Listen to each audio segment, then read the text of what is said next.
சிரஞ்சீவி, அதாவது அழிவே இல்லாதவர். இப்படிப்பட்டவங்கள ஒரு பட்டியலில் அடக்கி சொல்லிட முடியாது. சிரஞ்சீவி என்ற உடனே நமக்கு துருவன், பிரகலநாதன், அனுமன், மார்க்கண்டேயன் இவங்களோட உருவம்தான் நம்ம மனசில் தோன்றும்.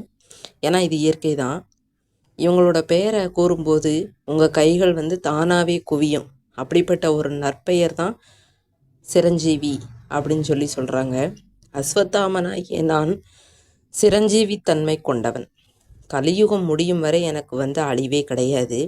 நான் பெரும் புகழ் வாய்ந்த துரோணாச்சாரியரோட அன்பான ஒரு மகன், பரத்வாஜரோட பேரன், தெய்வத்தன்மை பெற்ற கிருபி என்னுடைய வயிற்றில் பிறந்தவன் தான் சிவன் அருள் பெற்றவன்.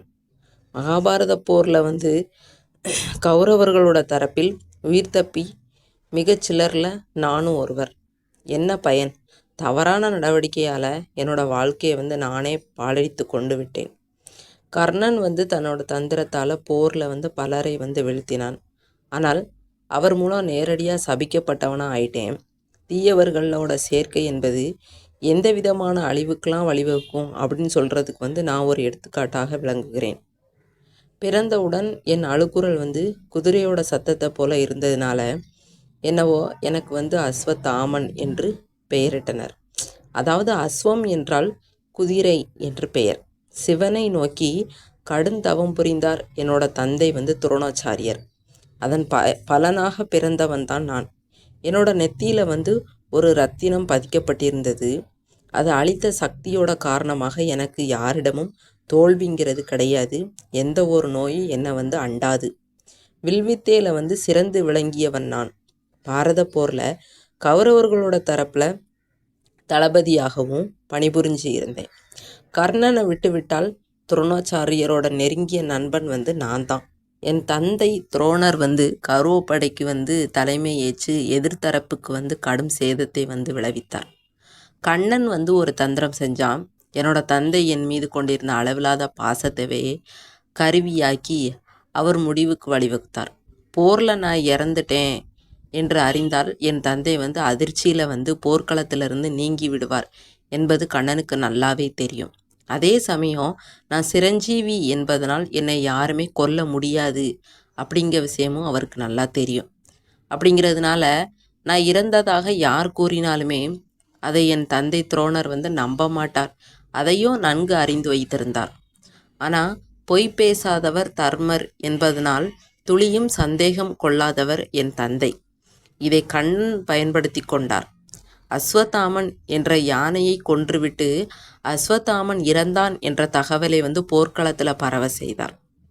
அப்போது எதிர்பட்ட தர்மரை பார்த்து அஸ்வத்தாமன் இறந்து விட்டானா என்று என் தந்தை நம்ப முடியாத அதிர்ச்சியுடன் கேட்டபோது கர்ணன் அஸ்வத்தாமன் இறந்தது உண்மை, ஆனால் அது ஒரு யானை என்று கூறினார்.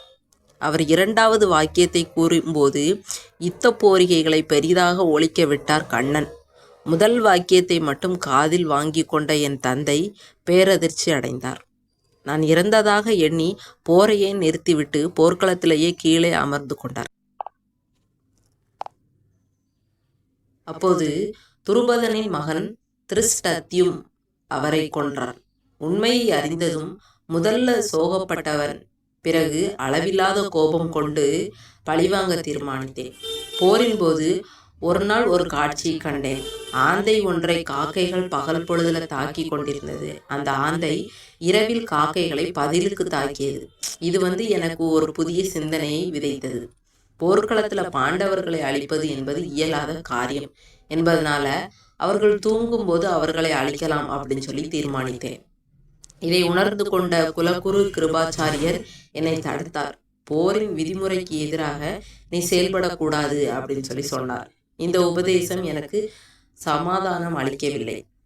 என் தந்தையை அவங்க கொன்ற விதம் போர் விதிக்கு உட்பட்டதா?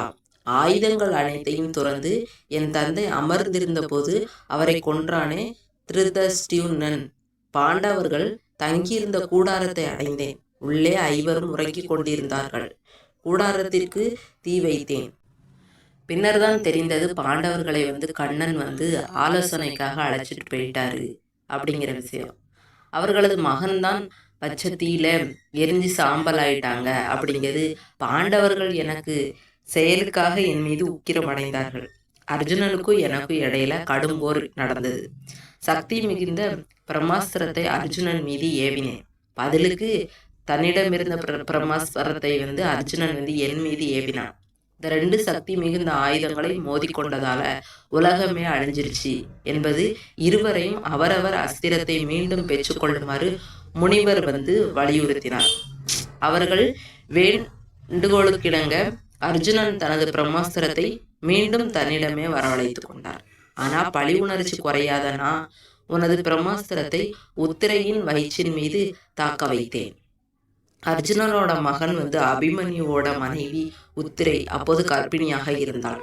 ஏற்கனவே பாண்டவர்கள்ல 5 மகன்களையும் நான் அழிச்சிட்டேன். இந்த நிலையில உத்திரையோட கருவுல உள்ள குழந்தையும் அழிச்சிட்டோம்னா பாண்டவங்க வம்சத்துக்கு வாரிசு இல்லாம போவோம் அப்படின்னு சொல்லி முடிவெடுத்து இதை இப்படி செஞ்சேன். பெரும் சக்தி வாய்ந்த என் பிரம்மாஸ்திரம் உத்திரையோட கருவில் உள்ள சிசுவை கலைச்சிருது. ஆனா கண்ணன் தனது சக்தியால அந்த கருவை உயிர் பிழைக்க வைத்தார். கண்ணன் இப்படி ஒரு சாபம் எனக்கு கொடுத்தான். இனி கலியுகம் முடிந்தது வரை நீ தனியாவே இந்த உலகத்துல அலையணும். யாரோட பரிதாபமும் கருணையுமே உனக்கு கிடைக்காது. எந்த ஒரு சமூகத்திலையும் நீ இணைஞ்சி வாழ முடியாது. தீர்க்க முடியாத கடும் நோயால பாதிக்கப்படணும். உன்னோட நெத்தியில உள்ள மாணிக்க கல்லு உன்னை விட்டு நீங்கிரும். நீ தொழுநோயால அவதிப்படணும். ஆக 1000 வலியோடையும் அச்சங்களோடையும் கலியுகம் முடியும் வரை நான் காத்திருக்கிறேன் இன்றும்.